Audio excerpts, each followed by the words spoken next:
네, 안녕하세요. 한반도 건강 공동체 준비를 위하여 라는 시리즈의 영양 부분을 맡은 인하대학교 이수경 교수입니다.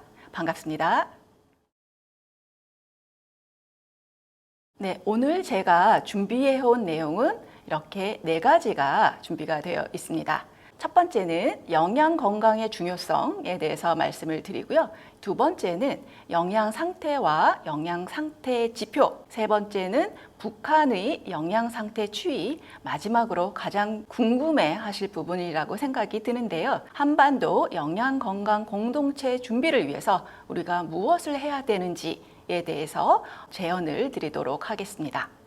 자, 제일 먼저 우리가 왜 영양이라는 것에 대해서 생각을 해야 되는지에 대해서 말씀드리고 싶습니다. 제가 크게 2가지로 나누어서 말씀을 드리고 싶은데요. 첫 번째 말씀드릴 부분은 이제 과학적인 사실이고요. 두 번째는 우리가 지금 현재 처해 있는 상황에 부합하는 말씀을 드리고자 합니다. 첫 번째, 지금 한국은 굉장히 바람직하고 좋은 영양 상태를 가지고 있는 나라입니다. 물론 비만이라든지 만성질환이라든지 이러한 문제는 있지만 전반적으로 굉장히 괜찮습니다. 그러다가 보니까 공기가 우리한테 중요한 것이라는 것을 모르는 것처럼 영양이 중요하다는 부분을 우리가 모르고 삽니다. 하지만 영양 상태가 좋지 않으면 많은 일들이 벌어집니다. 일단 어린아이들 같은 경우에는 성장과 발달이 되지 않고요. 그리고 많은 신체 기능들이 제대로 이루어지지 않습니다. 성인의 경우에도 문제가 되는 것이죠. 특히 요즘에 코비드-19 문제가 굉장히 심각하지요. 영양 상태가 낮으면 면역 시스템에도 문제를 일으켜서 감염에 굉장히 취약한 상태가 됩니다. 또 두 번째로요, 제가 여기에 생애 주기 전반에 걸쳐 지속적으로 영향을 미친다 라고 말씀을 드렸습니다. 이 부분은요, 옛날에는 어린아이가 영양 상태가 안 좋았으면 그때 극복을 하고 그 이후에는 행복하게 살 수 있을 거라고 생각을 했습니다. 그런데 근래의 연구에 의하면요, 생애 초기에 받은 영양 불량은 평생 동안 노인기까지도 영향을 미친다라는 연구 결과가 나와 있습니다. 불행히도 사실 그 사람뿐만이 아니고 그 다음 혹은 그 다다음 3세대까지도 영향을 미칠 수 있다라는 연구가 활발하게 진행되고 있습니다. 그만큼 영양 상태, 특히 초기의 영양 상태는 매우 중요하다라고 말씀을 드리겠습니다. 마지막으로 영양 상태가 극심하게 좋지 않으면 어떤 일까지 벌어질 수 있느냐면요, 사망에도 이를 수 있습니다. 혹시 텔레비전에 NGO 광고들 보시면 굉장히 말라있는 아이들, 그래서 도네이션을 요청하는 그러한 광고를 보신 경험이 있으실 겁니다. 그럴 정도로 나와 있는 아이들은 극심한 영양 불량에 시달리고 있는 것이고요. 매우 심각하다. 그래서 영양 척취가 이루어지지 않으면 사망에도 이를 수 있기 때문에 매우 중요하다라고 말씀을 드리겠습니다. 두 번째입니다. 아까 제가 우리가 처한 어떤 상황에 따른 부분을 말씀드리고 싶습니다 라고 얘기를 드렸는데요. 북한이 처음 국제적인 관심을 끌게 된 것은 무엇이었을까요? 기억하시나요? 벌써 20년 전이더라고요. 1990년대 중반에 지금은 이름까지 딱 붙여진 고난의 행군, 그 시절에 극심한 기근이 있었죠. 그러다가 보니까 지금 현재도 북한의 식량 상태, 영양 상태는 그 자체뿐만이 아니고 정치, 경제적, 국제 상황에 굉장히 민감한 이슈로 작용을 하기 때문에 영양 상태에 대해서 우리가 관심을 가질 수밖에 없다라고 말씀을 드리겠습니다. 자, 두 번째로 넘어가도록 하겠습니다. 두 번째 말씀드리고 싶은 부분은 영양 상태와 영양 상태 지표입니다. 여기서 제가 조금 시간을 쓸 텐데요. 왜 이 부분을 제가 조금 시간을 드리고 싶으냐면 많은 질문을 제가 받습니다. 북한의 영양 상태가 안 좋다고 하는데 뭐가 안 좋은 거예요? 그거는 어떻게 우리가 알아요? 이런 질문을 많이 주십니다. 그 부분에 대해서 간단하게 소개해 드리고자 합니다. 먼저 영양 상태라고 얘기를 하는데요. 이것은 무엇일까? 영양 상태라는 것은 아까 말씀드린 것처럼 굉장히 중요하다 보니까 예전부터 정의가 내려져 있고요. 슬라이드에 보시는 것처럼 식품 섭취와 영양소 활용에 영향을 받는 개인의 건강 상태입니다. 그러니까 영양 상태다라고 얘기를 할 때는 지금 현재 그 사람이 가지고 있는 신체적인 어떤 상황입니다. 잘 먹지 못하면 영양소가 제대로 공급이 되지 않아서 몸 안에서 영양소들이 잘 활동을 할 수가 없고 영양 상태가 좋지 않다라고 얘기를 하겠죠. 자, 그러면 우리는 개개인의 영양 상태를 어떻게 아느냐 하면은 지표가 필요합니다. 많은 지표가 있습니다. 영양 상태를 알아보는 많은 지표가 있는데 크게 나눈다고 하면은 이렇게 두 가지로 우리가 생각할 수가 있습니다. 원인 쪽을 알아보는 그러한 지표와 결과 쪽을 알아보는 결과 지표, 이렇게 생각을 하시면 되겠는데요. 원인 지표는 식품 섭취 상황이 어떤지, 그러니까 식품 섭취가 제대로 되지 않으면 당연히 신체 상황이 안 좋을 거니까 원인 지표라고 생각을 하시면 되겠고요. 이제 앞에 거는 모르겠는데 지금 현재 어떤지 이제 결과 상황을 알아보는 신체 상황을 알려주는 지표, 이렇게 두 가지로 나누어서 소개해 드리고자 합니다. 이제 원인 지표라고 제가 소개해드린 영양 상태 식품 섭취 상황 지표입니다. 좀 복잡한 표를 제가 보여드리게 돼서 죄송한데요. 이것을 제가 간단하게 보여드릴까? 이름만 보여드릴까? 하다가 또 정의를 궁금해 하시는 분들이 계셔서 제가 그냥 좀 욕심을 내 보았습니다. 그런데 시간 관계상 제가 하나하나 다 설명을 드리기 어렵고요. 교재를 보시면은 충분히 이해하실 수 있을 거라고 생각을 합니다. 지표가 여기에 크게 5가지 소개가 되어 있습니다. 이 외에도 많습니다. 굉장히 많이 활용되는 거 위주로 가지고 왔습니다. 그리고 또 한 가지 말씀드리고 싶은 부분은 집단의 영양 상태를 알아보는 지표 위주로 제가 뽑아왔다라고 말씀을 드리고자 합니다. 물론 여기 있는 지표를 개인들을 대상으로 활용하면 안 되느냐? 이제 그거는 아닙니다. 하지만 집단, 우리가 관심 있는 것은 북한 전체의 어떤 영양 상황이기 때문에 인구 집단에 많이 활용되는 지표다라고 먼저 소개해 드리겠습니다. 제일 위에 소개된 것이 에너지 섭취 부족률이죠. 이게 굉장히 일반적으로 많이 활용이 되고요. FAO나 WFP나 이런 곳에서 많이 활용하는 지표입니다. 아주 쉽게 표현을 드리면 제대로 에너지 섭취가 안 되는, 그러니까 적정한 수준보다 적은 에너지를 섭취하는 사람들이 전체 인구의 몇 %나 되나를 보는 지표라고 생각을 하시면 되겠는데요. 그래서 FAO나 이런 곳에서도 이런 것을 다음 슬라이드에 제가 가지고 왔는데요. 이제 이렇게 헝거맵, WFP에서 매년 보여드리는 부분인데 아까 보여드린 그 지표를 기반으로 하는 거거든요. 지금 보시는 것처럼 북한 굉장히 짙은 색깔로 표시가 되어 있죠. 굉장히 심각한 상황이다라고 이해를 하시면 되겠고요. 여기서는 그럼 이걸 어떻게 계산을 했느냐? 나라에 굉장히 어린 사람도 살고 나이가 있으신 어르신도 사시고 성별도 다르고 다 하잖아요. 그러다가 보니까 굉장히 복잡한 통계적인 보정을 거쳐서 어떤 한 나라의 부족률을 보여주는 이런 지표로 생성이 됩니다. 그래서 다시 돌아와 볼게요. 그래서 그렇게 이해를 하시면 될 것 같습니다. 그 다음에 식품 불안정률이라고 제가 이름을 붙여 있는데요. 영어로 굉장히 익숙하신 분들이 많으실 거라고 생각을 해서 영어로 Food Insecurity라고 부르는 부분입니다. 이 부분은 굉장히 각각의 영역에 따라서 이름이 다르기 때문에 여기서 제가 식품 불안정률이라고 표현을 드리고 영어로도 말씀을 드립니다. 이제 앞에 것은 그냥 에너지 섭취 자체만 봤다면 여기서 말씀드리는 식품 불안정률은 얼만큼 먹는가, 그리고 그 식품들을 접근하는 경로는 사회 문화적으로 적절한가, 이런 다양한 부분들을 보는 거라고 생각을 하시면 되겠고요. 그 다음에 식품 섭취 불량 가구율, 그리고 최소 적정 섭취율, 이 2가지 지표는 조금 더 이 식사라는 부분을 종합적으로 적절성을 보는 그러한 지표다라고 생각을 하시면 되겠습니다. 불량 가구율, 이름 그 자체로 가구를 전반적으로 보는 거고요. 그 밑에 있는 최소 적정 섭취율은 개인을 대상으로 보는 거다 라고 생각을 하시면 되겠습니다. 유니세프에서 많이 활용하는 지표이고요. 마지막으로 완전 모유 수유율. 이것은 기대하시는 것처럼 영아들을 대상으로 사용을 합니다.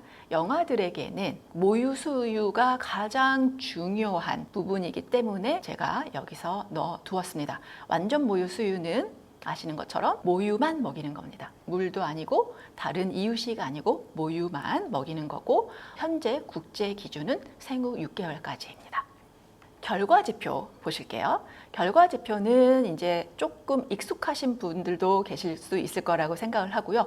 와, 저게 뭐냐 하시는 분들도 계실 거라고 생각을 합니다. 만성 영양 불량률, 급성 영양 불량률. 이름 그 자체로 만성적인 부분, 급성적인 부분 생각을 하시면 돼요. 만성 영양 불량률은 이제 스턴팅, 영어로 오히려 더 익숙하게 느끼시는 분들이 많으실 것 같습니다. 한국어로는 제가 그냥 만성 영양 불량률이라는 용어를 사용을 했는데요. 왜냐하면은 학자마다 다른 한국어 버전을 쓰시더라고요. 그래서 만성적으로 일어나는 영양 불량률로 표현 드리는 게 가장 좀 적절할 것 같다라는 생각으로 만성 영양 불량률, 여기서는 주로 키가 관건이 되겠습니다. 연령 대비 신장이죠. 근데 이제 급성 영양 불량은 당연히 체중입니다. 우리 성인들도 식사를 좀 변경을 하면은 체중은 금방 변하죠. 유지가 안 돼서 그렇죠. 근데 키는 마음대로 안 되죠. 그렇게 이해를 하시면 쉬울 것 같습니다. 그리고 저체중률, 이것은 연령 대비 체중이 어떤지를 보시는 부분이다라고 생각을 하시면 되겠고요. 그 다음에 과체중률, 이거는 굉장히 익숙하시죠? 그야말로 체중이 과다한 부분이라고 생각을 하시면 되겠습니다. 앞에서 보셨던 만성 영양 불량률, 급성 영양 불량률, 저체중률, 과체중률, 이 부분은 주로 에너지가 어느 정도 잘 섭취가 되고 몸에서 활용이 되고 있는가, 이 부분을 보는 거다라고 생각을 하시면, 빈혈 유병률은 굉장히 한 가지 영양소, 주로 철분입니다. 아시고 계시는 것처럼 철분이 부족해서 헤모글로빈이 잘 안 만들어지면 빈혈이 생기죠. 몸 안에 산소 공급이 되지 않으면 우리 몸은 제대로 활동을 할 수가 없고 아이들은 성장 발달이 지연이 되기 때문에 굉장히 중요한 지표로 잡히고 있습니다. 그리고 마지막으로 가임기 여성들에게는 단백질 에너지 영양 불량률. 가임기 여성 자체로도 중요하지만 가임기 여성에게서 출산되는 아이들의 건강과 영양 상태를 결정짓는 가장 중요한 요소 중에 하나가 그 가임기 여성의 영양과 건강 상태이기 때문에 또 저희가 주목하고 있는 부분입니다. 이렇게 표현을 드릴게요.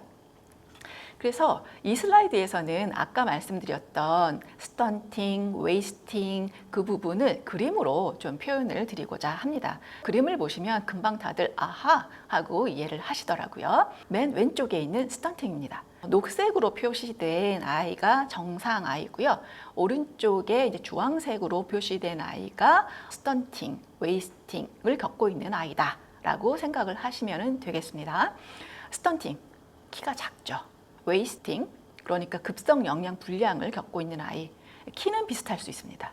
하지만 체격이 굉장히 작은 것을 볼 수가 있죠. 왜냐하면 급격하게 일어나는 부분이기 때문에 키는 크게 영향을 받지 않을 수도 있습니다. 그리고 언더웨이트, 그러니까 저체중 같은 경우는 이제 키는 비슷할 수도 있고 작을 수도 있어요, 사실. 그런데 이제 웨이스팅 정도까지는 가지 않은 그런 상황을 보실 수가 있고요. 그리고 overweight and obese, 이것은 체격이 오히려 이제 퉁퉁하게 커진 것을 볼 수가 있습니다. 이렇게 학술적으로 이렇게 나눠 두는데요. 현실적으로는 어떤가 보시면 급성 영양 불량과 만성 영양 불량이 같이 나타나는 경우도 많이 있습니다. 어떨 때 그럴까요? 기근이 오랜 기간 지속이 되면 어떨까요? 급성 영양 불량이 처음에 확 일어나겠죠. 그러다가 그게 해소가 안 되는 거예요. 만성적으로 계속 영양 불량이 쌓이면 이제 스턴팅이 나타나기 시작하죠. 북한이 그렇습니다. 자, 이제 궁금해하셨던 부분 들어가 보도록 하겠습니다. 이제 북한의 영양 상태 추이 보실게요. 먼저 소개해 드릴 부분입니다. 우리가 많은 자료를 이제 북한 영양 상태가 이래요 저래요 라는 부분을 듣는데 어떻게 할까요? 여기 보시는 것처럼 다행스럽게도 1998년부터 총 7번의 영양 상태 조사가 있었습니다. 북한에서 1998년은 고난의 행군이 일어났던 시기였고요. 기억하시는 것처럼 그때 기근이 정말 극심했지 않습니까? 어떤 매체에서는 북한 인구의 5분의 1, 그러니까 5명 중에 1명 정도가 기근으로 인해서 사망을 했을 수도 있었다 라는 얘기를 할 정도로 정말 심각했던 기근이었기 때문에 그때 북한 당국이 공식적으로 국제사회에 도움을 요청했고, 그 도움을 주기 위해서 어떤 도움이 필요한지를 알기 위해서 베이스라인 조사를 했다라고 생각을 하시면 되겠습니다. 이제 MICS 혹은 믹스 이렇게 불리는데요. 이게 유니세프에서 진행을 하는 그러한 국제적인 조사입니다. 조사 자체는 각 국가 단위에서 이루어지지만 어떤 지표를 할 건지, 그 지표를 위한 신체 계측이라든지 이러한 거는 어떻게 진행될 것인지 이러한 프로토콜이 표준화되어 있습니다. 그래서 유니세프에서 북한으로 전문가를 파견을 해서 조사를 실시할 요원들에게 훈련도 시키고 또 옵저버로 전국을 같이 다니면서 조사가 진행되었다고 전해 들었습니다. 그래서 보시는 것처럼 1998년, 2000년, 2002년, 2004년, 2009년 그리고 좀 띄어서 2012년, 가장 최근에는 2017년. 그래서 초기에는 거의 2년 단위로 영양조사가 이루어졌던 것을 보실 수가 있습니다. 그런데 이렇게 보시면 MICS 말고도 뭐 뉴트리셔널 어세스먼트 이런 거는 뭔가요? 네, MICS가 진행되는 사이사이에 영양조사, MICS는 사실 영양 상태만 조사하는 게 아니고요. 어린이의 전반적인 웰비잉을 조사를 하기 때문에 사실 영양 상태에 적용되는 부분은 상당히 좀 비중이 좀 적을 수밖에 없는 그런 상황인데, 뉴트리셔널 어세스먼트 혹은 2012년에 이루어진 내셔널 뉴트리션 서베이 같은 경우에는 영양 상태에 집중을 해서 굉장히 많은 조사가 이루어졌습니다. 그래서 2017년이 마지막 조사였고요. 벌써 2011년이지 않습니까? 지금 상황이 어떤지 굉장히 궁금한데 그 이후로는 조사가 이루어지지 않았습니다. 그래서 표본 가구 수를 보시면 꽤 큽니다. 제일 초기에는 한 3,000여 가구 했다가 이제 8,500가구까지 갔으니까 샘플 사이즈는 꽤 큰 것으로 아시면 되겠습니다. 자, 자료의 출처는 여기입니다. 이제 좀 자세히 알고 싶다. 결과 보고서가 다 인터넷에 떠 있어요, 여러분. 영어 버전도 있고요. 그리고 한국의 NGO에서 또 다 국문으로 번역을 해놓은 것도 있기 때문에 궁금하신 분들은 얼마든지 찾아서 보실 수가 있습니다. 이제 북한의 영양 상태 어떤지 말씀을 드리도록 하겠습니다. 이 슬라이드에서는요, 북한 5세 미만 영유아 만성 영양 불량 추이를 보여드립니다. 스턴팅이 어떻게 변화가 되어 있는지를 보시는 거죠. 이제 X축을, 가로축을 보시면 아까 그 조사가 이루어졌던 것들을 이제 표시가 되어 있고요. 세로축, Y축은 퍼센트입니다. 이제 만성 영양 불량이 어떻게 변화가 됐는지를 보시면 되겠고요. 실선으로 표시가 되어 있는 부분입니다. 최초에는 숫자가 어마어마하죠. 60% 이상입니다. 60%, 와, 크구나. 이렇게 생각을 하실 수가 있는데요. 또 생각을 해보시면 어린아이 3명 중에 2명이 만성 영양 불량을 겪고 있다라고 생각을 하시면 됩니다. 이 시절에는 전 세계에 만성 영양 불량률, 스턴팅률을 이제 비교를 해가지고 줄을 세워서 이런 자료가 나오면은 북한이 항상 제일 위에 있었습니다. 그러니까 가장 심각한 지역이었다라고 말씀을 드리겠습니다. 그런데 다행스러운 것은 보시는 것처럼 쭉쭉쭉쭉 떨어졌죠. 만성 영양 불량률은 사실 굉장히 좀 느리게 움직입니다. 왜냐하면은 이름 그 자체로 만성적인 부분이기 때문에 만성 영양을 겪은 사람을 키를 제대로 다시 올리는 부분은 사실 쉽지는 않습니다. 그래서 사실 그 부분도 지금 현재 영양학 쪽에서는 굉장히 심각한 과제 중에 하나입니다. 근데 중요한 것은 우리 모두 알고 있죠. 치료보다 예방이 최고입니다. 그러니까 지금 스턴팅을 겪은 아이들을 어떻게 해야 되는가도 중요한 과제이지만 사실 어떻게 생각하면 더 중요한 과제는 스턴팅이 안 일어나게 하려면 우리가 무엇을 해야 되는가 라는 부분이겠죠. 그래프로 다시 돌아올게요. 이제 가장 최근이라고 해도 벌써 굉장히 시간이 지났지만 2017년을 보시면 상당히 떨어졌죠. 그래서 아슬아슬하게 20% 아래로 떨어졌습니다.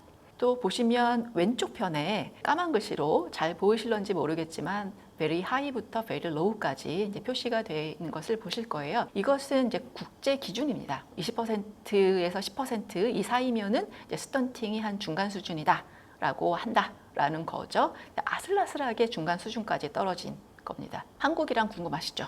그래서 가져왔어요.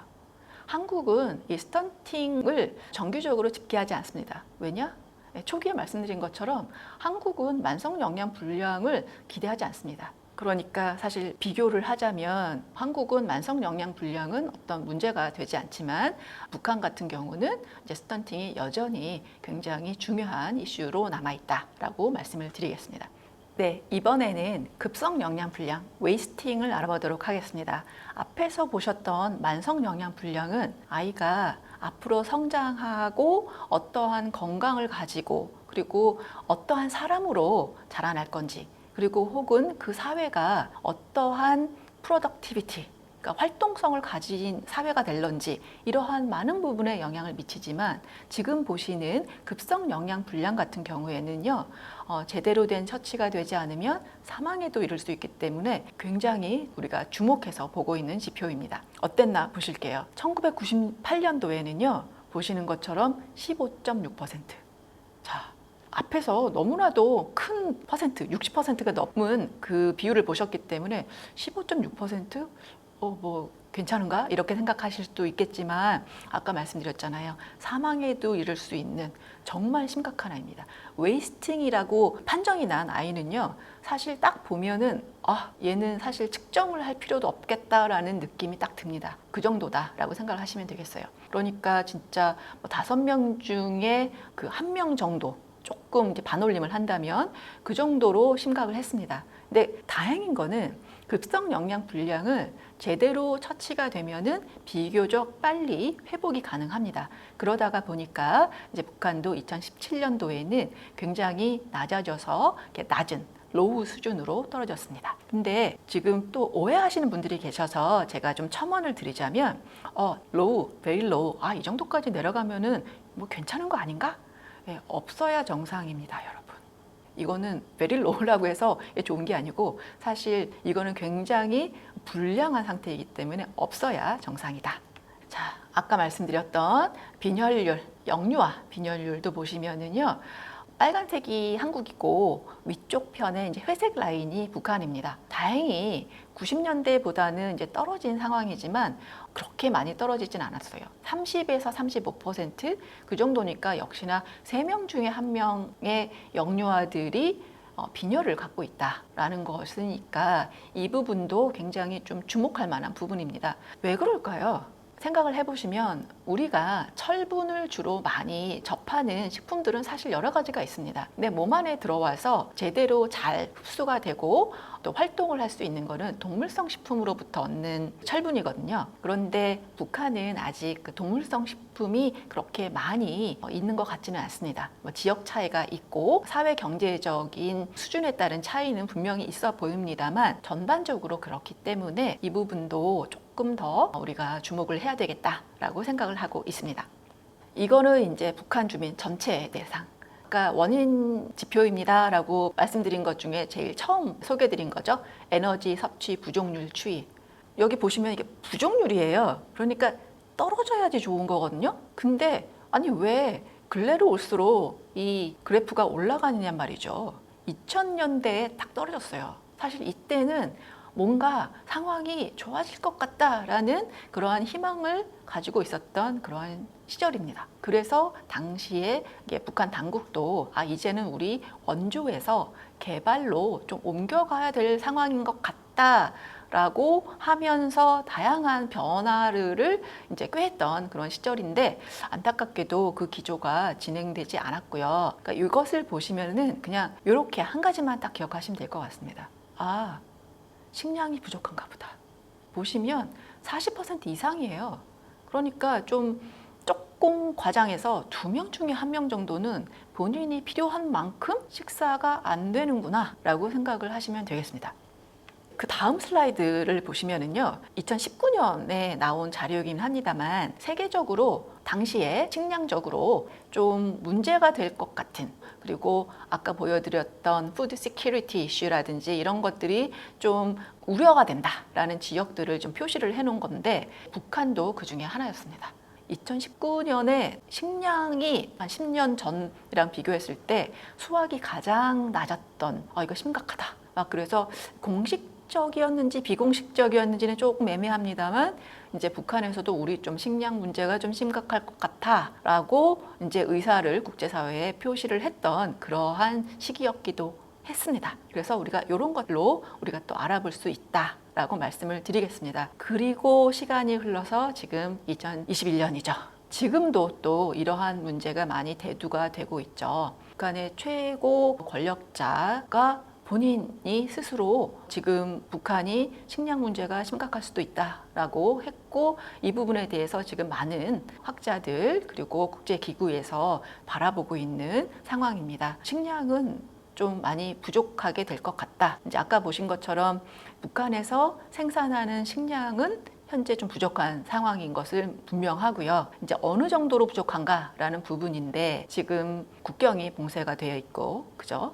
경제 제재도 있지만 또 코비드-19 때문에 이제 국경이 봉쇄가 돼 있기 때문에, 그리고 또 뉴스를 보신 분들도 계시겠지만 홍수라든지 이런 자연재해도 또 같이 일어나고 있다고 해가지고 좀 우려스러운 눈길로 지금 바라보고 있는 상황이다라고 말씀을 드리겠습니다.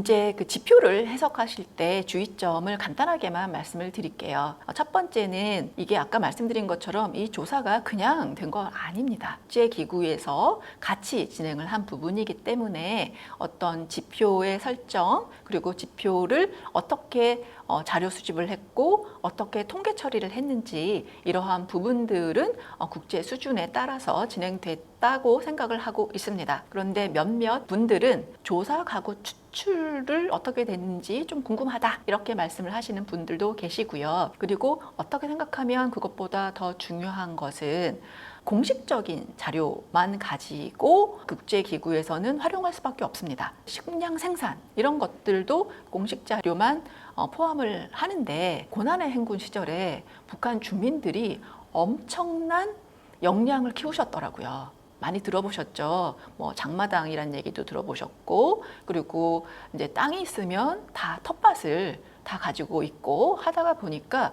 이제 식량을 자급자족하는 역량들을 좀 많이 키우신 것 같아요. 근데 그 부분들이 분명히 장점으로 작용을 할 텐데, 이제 그런 부분들은 아직 공식 집계라든지 이렇게 되고 있지 않기 때문에 그 부분은 저희가 잘 모르는 부분이고요. 지금 또 어렵다고 하는데 그러한 역량이 충분히 발휘가 돼서 어려움이 좀 덜 어렵게 넘어갔으면 하는 개인적인 소망입니다. 자, 마지막 부분입니다. 한반도 영양 건강 공동체 준비를 위한 제언입니다. 자, 2가지로 또 나누어서 제가 좀 말씀을 드리고 싶습니다. 자, 먼저 이게 북한 영양 상태 악화의 의미입니다. 이게 무슨 뜻일까? 그리고 우리가 남한에 살고 있는, 한국에 살고 있는 우리가 이 부분을 왜 신경을 써야 되는 걸까? 일단 먼저 인도주의적인 관점에서는 당연히 신경을 써야죠. 같은 인류니까. 그리고 멀리도 아니고 진짜 차로 그냥 가면은 2-3시간이면 간다고 하는 곳에서, 그죠? 그리고 DNA가 99.9% 같은 한민족이 어려움을 겪고 있으니까 당연히 우리는 관심을 가질 수밖에 없습니다. 이제 과학적으로는 이게 어떤 의미인가를 생각을 해보시면, 아까 말씀드렸다시피 생애 초기에 영양 불량을 겪으면 그 여파가 쭉 갑니다. 그 사람에서 끝나는 게 아니고 2세, 3세까지도 간다고 말씀을 드렸지 않습니까? 자, 영양이 가는데 이렇게 말씀을 드리니까 좋은 영양은 아니겠죠. 아주 쉽게 표현을 드리자면 영양 불량, 특히 이제 엄마 뱃속에 있을 때 영양 불량인 상태, 그러니까 식품이 굉장히 기근이 있다든지 식량이 부족해서 어머니가 충분한 식품 섭취를 못했을 때 태아는 그렇게 생각을 한다고 해요. 밖에 나가면 식량이 부족할 것 같아. 그러니까 나는 부족한 식량 상태에 맞추어서 내 몸을 프로그래밍해서 태어나야겠구나. 그렇게 태어나는데 그 상태가 지속이 되면 생존에 도움이 되겠죠. 그런데 그런 상태로 있으면 큰일 나잖아요. 그런 영양 불량 상태, 식량 부족 상태로 계속 있으면 안 되죠. 그러니까 식량 상태는 좋아지고 하면은 그 사람들은 오히려 건강을 유지하는데 더 어려움을 갖게 됩니다. 몸은 적은 양의 에너지만 가지고 살 수 있도록 프로그램이 되어 있는데 식량이 많아요? 우리 인간은 보면은 먹고 싶습니다. 여러분도 그렇지 않나요? 먹을 게 많고 맛있는 게 많으면 먹어야죠.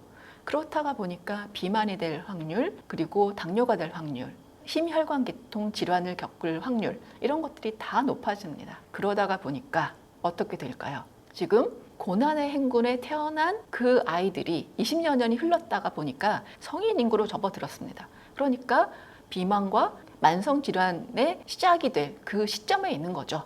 무슨 뜻일까요? 북한 인구의 다수가 비만과 만성질환의 고위험군일 수도 있겠다라고 생각이 드는 겁니다. 어떻게 해야 될까요? 자, 그 부분 말씀을 드리고요. 이제 그러면 어떻게 되나요? 보건의료 부담이 당연히 높아지겠죠. 지금 앞으로 이 한반도 평화 체제가 어떤 식으로 진행이 될지는 모르겠습니다만 북한만 고스란히 그 부담을 과연 겪어낼 수 있을까요? 그러니까 아까 말씀드린 것처럼 치료보다 예방이 최고인 거죠. 그러니까 지금 성인기에 접어든 그 친구들 건강관리 잘할 수 있도록 우리가 도와줘야 되겠죠. 연결해서 제가 말씀드리고 싶은 부분입니다. 무엇을 해야 될까요? 혹은 사실은 무엇을 할 수 있을까요? 라고 말씀을 드리고 싶은 부분인데요. 일단은 식량 증산이 가장 중요한 부분이라고 생각을 합니다. 아까 말씀드린 것처럼 그래프에서 보신 것처럼 약 40% 이상이 본인에게 필요한 충분한 에너지를 섭취하지 못하니까 충분한 식량 증산이 일어나야 되겠고, 그리고 개인적인 소망으로는 어떠한 작물이, 그래서 진짜 이렇게 뭐 탄수화물만 많이 해서 에너지만 채우는 그것보다는 이제 적절한 단백질, 그리고 적절한 미량 영양소, 우기질, 단백질까지 다 같이 제공할 수 있는 그러한 적절한 작물들이 선정이 되어서 증산이 되었으면 하는 마음입니다. 그리고 두 번째 제가 쓴 부분이 북한 인구 식생활 개선 노력입니다. 이 부분은 예방이라는 부분입니다. 아까 말씀드렸죠. 고난의 행군 시절에 태어나서 지금 이제 성인기에 접어든, 그리고 지금도 사실은 만성 영양 불량, 급성 영양 불량이 없는 게 아니잖아요. 이러한 부분들을 어떻게 예방할 것인가? 식생활을 개선할 수밖에 없습니다. 식생활 개선을 하는 부분들은 제 짧은 연구 경력으로 보니까 아직 북한에서는 큰 여력이 없는 것 같아요. 예를 들어서 이유식이라는 부분을 크게 신경을 안 써봤다라고 얘기를 하시는 분들도 계시고, 물론 이것도 지역적이고 뭐 다양한 뭐 계층적인 차이 이런 것들은 다 있겠지만, 그래서 그러한 부분에 좀 신경이 쓰였으면 좋겠다라고 생각이 드는데, 근래에 또 북한의 중앙 TV에서 보니까 건강관리는 어릴 때부터 해가지고 식생활도 굉장히 중요하다, 뭐 이러한 프로그램이 방영이 됐다라고 제가 뉴스를 봤습니다. 굉장히 반가웠고요. 그러한 부분들이 이제 앞으로 더 많이 일어나야 되겠다라는 생각이 들고요. 한국에서는 그러한 경험이 굉장히 많습니다. 벌써 한참 전이긴 합니다만 한국전쟁이 있었죠. 그 직후에 얼마나 상황이 심각했습니까? 사실 지금 북한 상황보다 더 어려웠을 수도 있어요. 극복하고 지금 굉장히 바람직한 영양 상태를 이루었습니다. 그러한 노하우, 경험, 기술들이 지금 한국에 고스란히 쌓여져 있습니다. 그래서 한국에도 없는 북한에는 어린이 영양 연구소라는 게 있더라고요. 이러한 또 북한의 인프라와 같이 협조해서 북한과 한국이 평화롭게 또 건강한 그러한 사회로 갈 수 있도록 우리 같이 노력했으면 좋겠습니다. 자, 마지막 슬라이드입니다. 오늘 제가 말씀드린 부분을 같이 한번 요약해 볼게요. 1번, 좋은 영양 상태를 유지하는 것은 건강 유지에 필수입니다. 물론 생명 유지에는 말할 필요 없이 중요합니다. 두 번째, 북한은 식량 부족으로 인해서 1990년대 중후반에 심각한 기근을 겪었고 현재는 회복하고 있는데 지금 현재는 또 조금 어렵다고 하죠. 3번, 식량 생산이 부족하기 때문에 외부로부터 도입이 필요한데 영양 상태 향상 및 유지에 어려운 지금 그러한 상황에 놓여져 있습니다. 네 번째, 고난의 행군 시절에 태어났던 아이들이 성인기에 접어들었습니다. 그러다가 보니까 건강 관리가 매우 중요한 그러한 시기이죠. 무엇을 위해서? 이제 앞으로 나타날 수도 있는 만성 질환을 예방하기 위해서. 마지막, 영양 불량을 성공적으로 극복한 경험이 있는 한국과 북한의 공동 노력으로 영양 부족 극복과 비만과 만성 질환과 같은 영양 관련되는 질환들 예방에 힘써야 될 그러한 시기다라고 말씀을 드리겠습니다.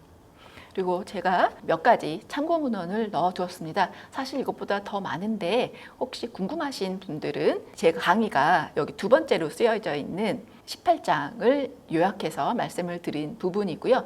요것과 그 위에 있는 윤지영 교수님이 쓰신 요 챕터 이렇게 두 가지를 먼저 보시면 북한 상황에 대해서 충분히 이해를 하실 수 있을 거라고 생각을 합니다. 그리고 그 외에 더 궁금하신 분들은 여기 영어로 쓰여져 있는 참고 문헌을 보시면 되겠습니다. 네, 여기까지 제가 준비한 강의 마치도록 하겠습니다. 감사합니다.